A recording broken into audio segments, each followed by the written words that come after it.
Good morning छात्रों।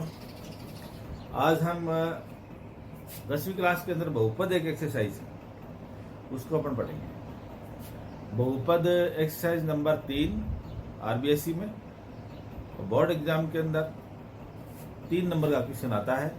30 question जो आते हैं पेपर के अंदर उनमें से क्वेश्चन नंबर 16 3 नंबर का एक क्वेश्चन आता है। लेकिन बहुपद से पहले, क्योंकि बहुपद एक बीजगणित की एक्सरसाइज है और बीजगणित की एक्सरसाइज है तो हमें बीजगणित के सारे नियम आने चाहिए।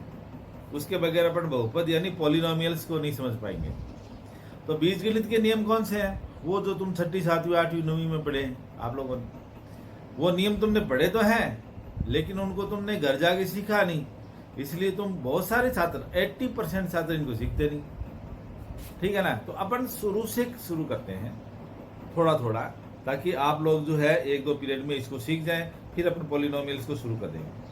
फिलहाल बीजगणित के अंदर सबसे महत्वपूर्ण होता है गुणनखंड और समीकरण। गुणनखंड और गुणनखंड का मतलब गुणा गुणनखंड दो अलग अलग चीजें हैं। गुणा करना फिर गुणनखंड करना। 2 × 3 गुणा 6, 6 के गुणनखंड 2 × 3।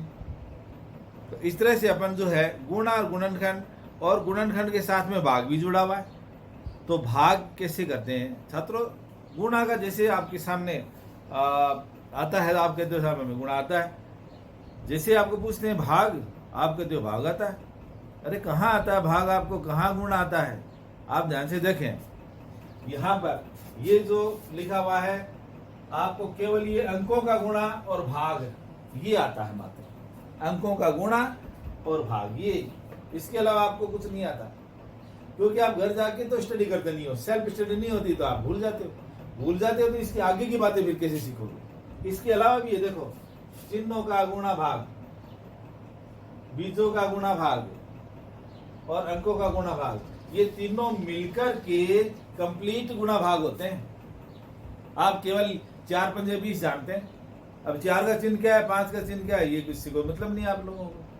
तो यहाँ अपन सीखेंगे, आप केवल 20/15 ये जानते हैं कि 20 में 15 का भाग दे देंगे, लेकिन 20 का चिन्ह क्या है, 15 का चिन्ह क्या है, ये नहीं जानते। बीजों का गुणा भाग ये बहुत जरूरी है। हम पढ़ रहे हैं बीजगणित, यहाँ देखिए बीजगणित, गुणनखंड, फैक्टर्स। तो सबसे पहले जरूरी है आपको चिन्हों का गुणा भाग सीखना। तो छात्रों एक बात तो क्लियर है कि गुणा करने के लिए 2 संख्या चाहिए, गुण्य और गुणक। 2 संख्या होती है तो ही तो गुणा होता है, अकेली संख्या गुणा थोड़ी होती। अब 5 को गुणा करना है, किससे करना है? प्रश्न आ गया।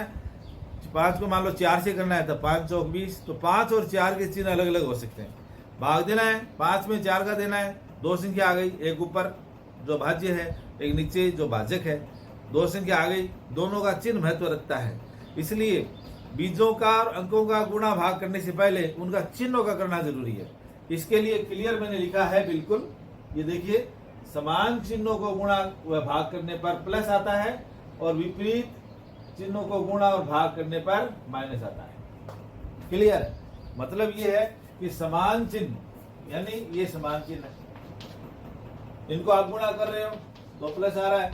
ये समान चिन्हों को आप बटा कर रहे हो तो प्लस आ रहा है। मतलब ये दोनों संख्याएं जिनका आप गुणा कर रहे हो, दोनों मान लो माइनस माइनस की है, प्लस का आएगा उत्तर। यदि जिनका बट्टा कर रहे हो, दोनों माइनस माइनस की है, तो भी उत्तर जो है प्लस का आएगा। समान चिन्हों को गुणा करें चाहे भाग दें, प्लस आता है। समझ लेना बात, पहले चिन्हों का गुणा होना जरूरी है। अब -5 को आपने गुणा करा -4 से, पहले माइनस और माइनस गुणा होना जरूरी है, आप लिखेंगे प्लस, फिर बात आएगी तुम्हारी 5 × 20 की, तो बाद की बात है। या मान लो ये माइनस है और ये प्लस है, विपरीत चिन्ह, ये मैंने लिखा है। विपरीत चिन्हों को गुणा व भाग करने पर माइनस आता है। मतलब प्लस और माइनस गुणा हुआ, माइनस आया, फिर आप 5 × 20 करेंगे। इसी प्रकार भाग में भी आप प्लस, कोई सा भी प्लस हो कोई सा भी माइनस हो, उत्तर किसका आएगा? माइनस का। क्या आएगा वो भाग देने पर पता चलेगा। तो सबसे पहली बात तो ये चिन्हों का गुणा। उसके बाद में आता है, चूंकि बीजगणित पढ़ रहे हैं तो बीजों का गुणा। अब बीजों में क्या है, जो राशियां आपकी होती है, चर राशियां x, y, z, a, b, c, p, q, r, इनको आप जब गुणा करते हो, x³ × x² को गुणा करते हो एक्स की पावर 5 बटे एक्स की पावर 3 को बटा करते हो तो पता ही नहीं है क्या हो रहा है। अब कोई कुछ ही कहता है, कोई कुछ ही कहता है। जिनके आधार समान है, ये देखिए, जिनके आधार समान है उनकी पावर जुड़ जाती है गुणा में, और जिनके आधार समान है उनकी पावर भाग देवे तो घट जाती है। बस आप इसका उत्तर जब लिखोगे तो आप एक्स एक्स देख लोगे एक जैसा आधार है, तो पावर 3 और 2 5 हो गई। अब आप चाहे किसी को भी गुणा करो, ए की पावर 5 को आपने गुणा करा ए की पावर 3 से, 5 और 3 8, ए की पावर 8, वर्बली मुक्त जबानी हो रहा है। और भाग दोगे, ये 5 है ये 3 है, बड़ी पावर की तरफ छोटी पावर ले जाएंगे, 3 5 में से घट गया, एक्स पावर बच गई 2। तो इस तरह से आपको बीजों का गुण आना चाहिए, बीजों का भाग आना चाहिए। और उसके बाद में आपको जो आता है एक्चुअली वो भी पूरा सा नहीं आता, मुझे पता है। अंकों का गुणा और अंकों का भाग, फिर वो काम आता है जो आप अंकों का करते हो। मान लो आपको गुणा करना है 5 -5 एक्स स्क्वायर को और माइनस के 3 एक्स वाई से गुणा करना है। अब आपको यहाँ एक्स में से और आती है, आधार यदि समान नहीं हो, मान लो एक्स क्यूब एक्स स्क्वायर है, आपको गुणा करना है एक्स क्यूब को वाई स्क्वायर से, तो बहुत सारे छात्र अभी समझ गए कि 3 और 2 5 करनी है। नहीं, मैंने एक बात और कही है, आधार समान होना चाहिए। समझ रहे हो? यदि आधार समान नहीं है तो वैसे की वैसे लिखी जाएंगे, यानी एक्स क्यूब वाई स्क्वायर। आधार समान नहीं है तो वैसे की वैसे लिखी जाएंगे। आधार समान हो तो ही पावर जुड़ती है गुणा में, और बटा में पावर घटती है। यदि आपको ऐसे लिखा है एक्स क्यूब बटे वाई स्क्वायर, अब तुम्हें सरल करने के लिए कहा जाए तो 3 में से 2 नहीं घटाना, ये ऐसा कैसा ही आएगा। यही उत्तर है, एक्स क्यूब बटे वाई स्क्वायर, क्योंकि आधार समान नहीं है। अब ये जैसे ये करना आपको 5 माइनस माइनस गुणा, पहले ये, फिर 5 और 3 गुणा, 5 दिया 15 ये, फिर एक्स बार 2 और ये एक्स बार 1, 2 और 1 एक्स बार 3, फिर अकेला वाई बचा है ये वाई, ये गुणा। और भाग देना है 4 एक्स क्यूब वाई स्क्वायर में, और 2 एक्स वाई का माइनस 2 एक्स वाई का भाग देना है। तो इसका मतलब ये है कि ये माइनस है और ये प्लस है। मैंने कहा ना विपरीत चिन्ह, और विपरीत ये प्लस है, ये माइनस, कुछ लिखा हुआ नहीं है प्लस है, ये माइनस लिखते हैं। तो प्लस माइनस माइनस, समझे बात को? यदि एक जैसे चिन्ह होते हैं तो प्लस का उत्तर ध्यान से देख लो, क्योंकि जब आगे बढ़ेंगे तो मूल बातें तो यही आएगी बार बार, यही नहीं आएगी तो फिर आगे क्या बढ़ेंगे। फिर अपन कटे 4 को 2 से काटते हैं, 2 को इससे 2 दूनी 4, एक्स बार 3 है, एक्स बार 1 है, 3 में से 1 गया, एक्स बार 2, वाई बार 2, वाई बार 1 है, 2 में से 1 गई, वाई बार 1, मतलब छोटी पावर जो घट जाती है ऊपर जाकर के। समझे बात को? आधार समान होना चाहिए। ये आपस में पावर इन्हीं की घटती है, ये पावर उसमें से नहीं घटती जाकर के कभी। तो ये है चिन्हों का गुणा भाग, बीजों का गुणा भाग और अंकों का गुणा भाग। सबसे पहले ये, इसके बाद अपन थोड़ा आगे चलते हैं।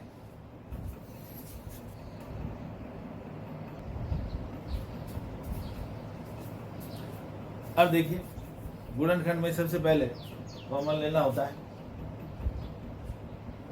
कॉमन लेना सभी को आना चाहिए, बीजगणित की मूल बात है, बेस है। कैसे लेते हैं कॉमन? कॉमन का मतलब जो दोनों में हो, जो कल अपन मैथ से ले रहे थे।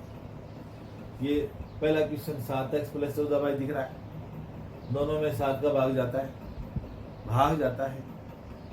कॉमन लेने का मतलब भाग जाना चाहिए।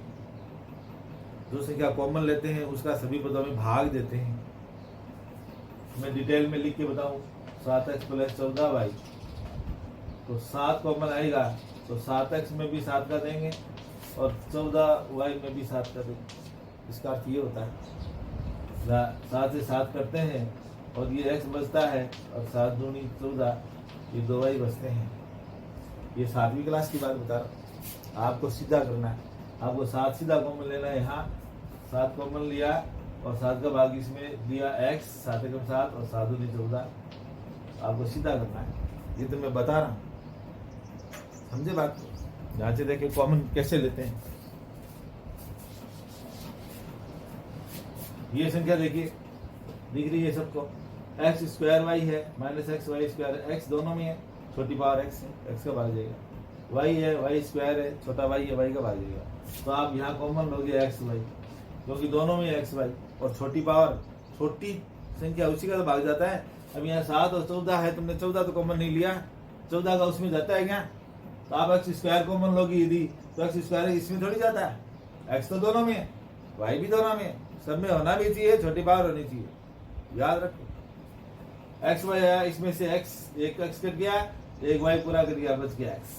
ध्यान से देखिए, उसमें से इसका भाग देने अपन इसमें, इसका मतलब ये सोचिए, ये है काटिए संख्याओं को, क्या बचता है, ध्यान से देखिए। और इसका मतलब ये यहाँ भी ये है एक्स वाई, यहाँ ये वाई बच गया। आपको उस तरह से बट्टा करके नहीं है, तुम्हारी तुम 10वीं क्लास के अंदर पढ़ रहे हो, ये 7वीं में सीखने का है। तुमने सीखा भी, भूला भी, दोबारा देखिए, और टाइम है, लास्ट आंसर तुम्हारे पास। यहां देखिए, ये देखिए, चूंकि ये माइनस है, आप माइनस कॉमन लीजिए और 3 कॉमन लीजिए, 3 भी, 3 का भाग दोनों में जाता है, -3 लीजिए। अब इसका मतलब माइनस का भाग गया, माइनस माइनस बटा हुआ, -3 का भाग देना है इसमें, माइनस बटे माइनस देन प्लस, और 3 से 3 कट गया एक्स, ये -3 का इसमें दिया, माइनस प्लस ऊपर है बटे ये -3। अरे समझे ना बात को, इन्हें -3 का इसमें देना है, -3 का इसमें देना, क्योंकि तुमने -3 भाग लिया, -3 लिया तो माइनस माइनस, अभी मैंने समझाया था, समान चिन्हों को बटा करें प्लस आता है, विपरीत चिन्हों को बटा करें माइनस आता है, समझिए बात। यहाँ ये 3 कट गया, ये एक्स बच गया, ये माइनस प्लस माइनस, विपरीत चिन्ह बटा हो रहा है, 3 का भाग से में दिया 2, ये आंसर। यहाँ देखिए क्या कॉमन आ रहा है, 5 आ रहा है, 5 का भाग से में देंगे, वहां 5 1 5, 5 2 10, 5 3 15, हर कोई कर सकता है। यहाँ देखिए तीनों में एबीसी है, ए स्क्वायर ए छोटी पावर ए, बी स्क्वायर बी छोटी पावर बी, सी स्क्वायर छोटी पावर सी। एबीसी का उसमें देंगे तो एबीसी कट गए, ए बच गया मात्र, क्योंकि 1 बार 2 है। एबीसी का इसमें देंगे, एबीसी कट गए, केवल बी बच गया। एबीसी का इसमें देंगे, ए गया बी गया, सी स्क्वायर है, बस सी बच गया। मतलब एबीसी का बटा तीनों में मानते हुए चलेंगे, इसमें बटा एबीसी, उसमें बटा एबीसी, इसमें बटा एबीसी, फिर लिखेंगे। और यहाँ आप देख रहे हैं, यहाँ 7 14 10, इसको देख करके 7 कॉमन मत ले लेना, क्योंकि इसमें भाग ही नहीं जाता 7 का, इसलिए 7 कॉमन नहीं आएगा, क्योंकि 7 का इसमें भाग नहीं जा रहा। फिर x तीनों में है, छोटी x है, y तीनों में है, छोटी y है, तो इसमें कॉमन केवल और केवल xy आएगा, केवल xy। देन उधर गया 7y 7x, क्योंकि xy कट गया, यहाँ से xy का ही तो देना है, ये कट गया ना 7y, यहाँ xy का इसमें देना है, ये कट गया ना इसमें से y -14y, और ये -xy पूरा ही कट गया, ये xy का इसमें दिया पूरा कट गया, -10। इस तरह से ये है, सबसे पहले कॉमन लेना, गुणनखंड में सबसे पहले आता है कॉमन लेना, और कॉमन लेने के बाद अगला क्या आता है ये मैं भी आपको सिखाता हूं।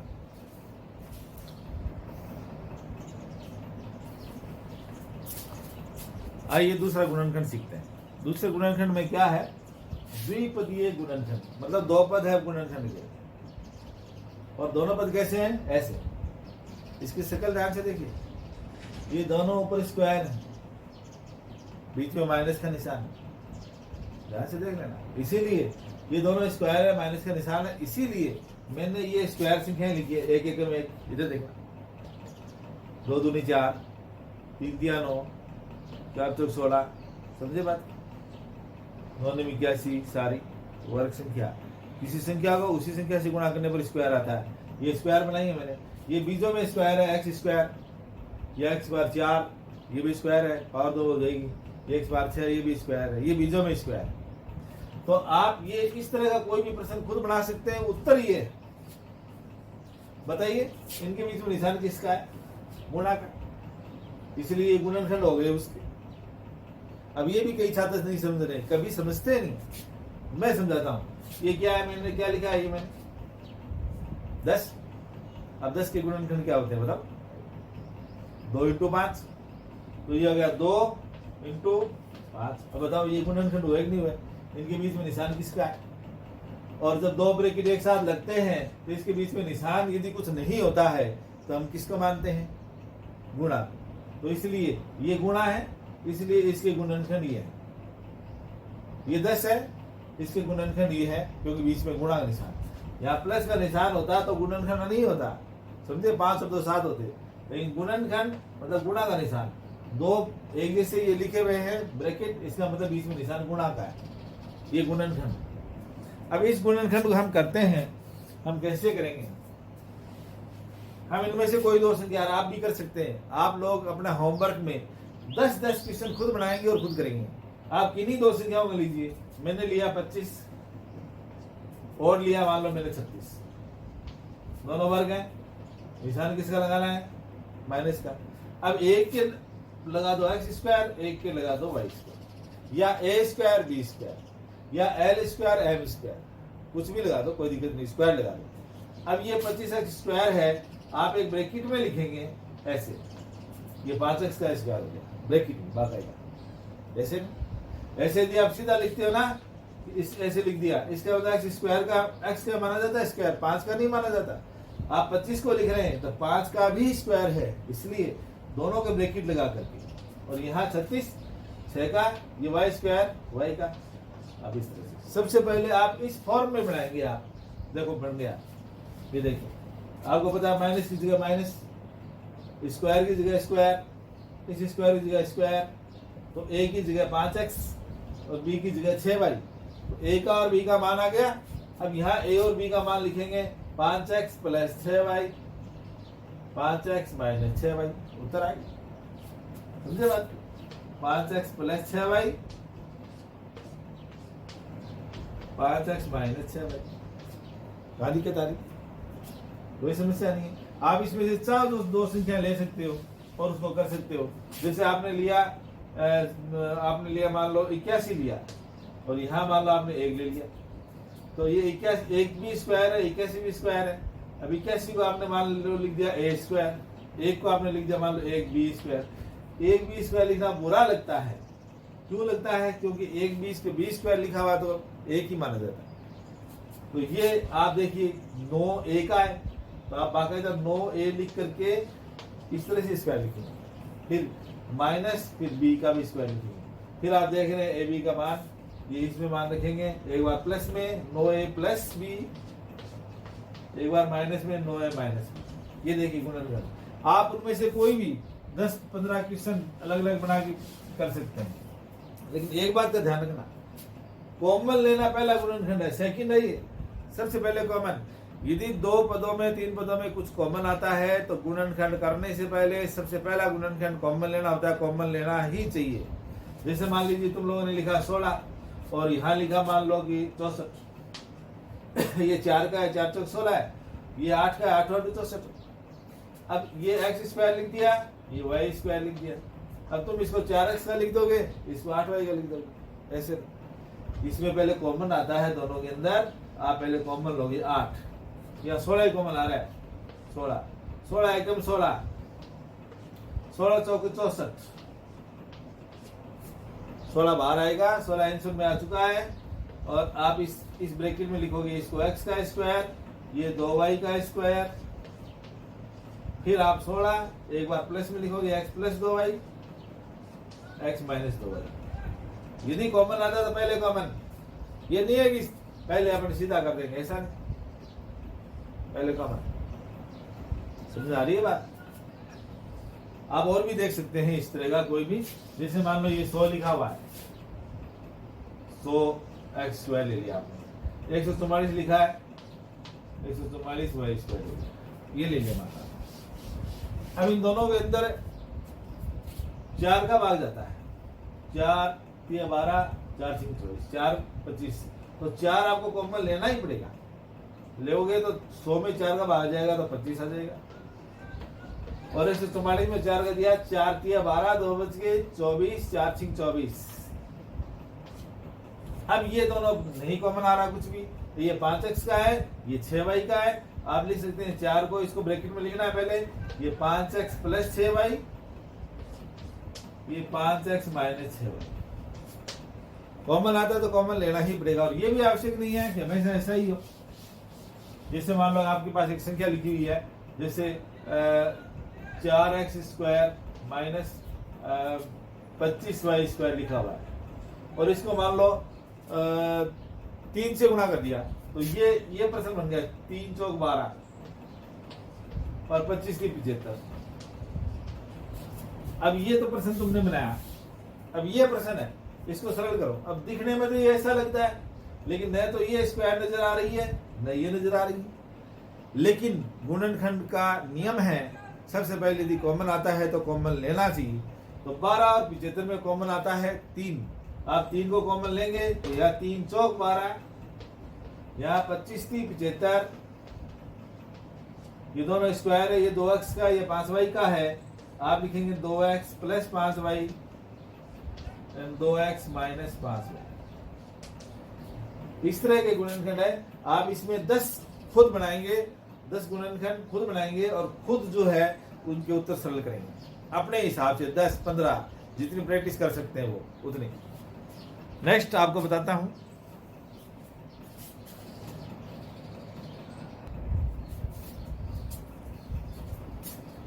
ये मैंने होमवर्क बोर्ड पे लिख दिया है, आप इसका स्क्रीनशॉट लीजिए और इसके बाद भी इस होमवर्क को कंप्लीट करिए।